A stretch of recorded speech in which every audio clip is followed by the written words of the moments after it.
All right, so you said vanilla X Cinnabon would be your number one, Yep. and then you said if that was like your interpretation of how that should smell would be a cinnamon roll freshly taken out the oven, and we've established that it hasn't been like cooked to 100%, so that it still has that juicy, not juicy, sorry, chewy, gooey center, to where when you go to take a bite, it has that like still some moisture retained.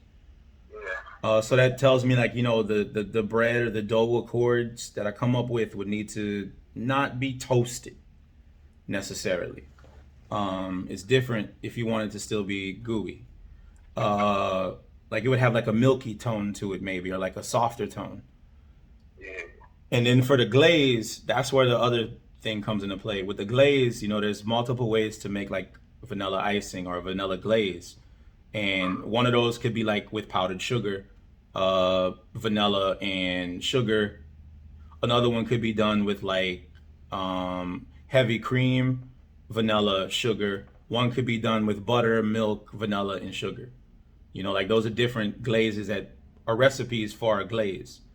To recreate each one of those recipes, it would involve different ingredients coming forward and different ingredients stepping into the back or fading away but from other ingredients.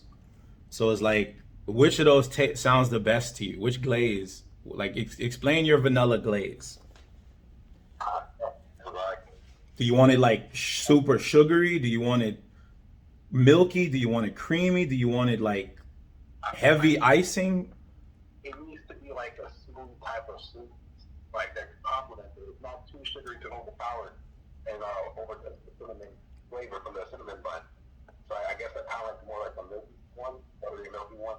So like the buttery milky one would give us like a smoothness, and it would have like a decent amount of sugar, and it shouldn't overpower the cinnamon.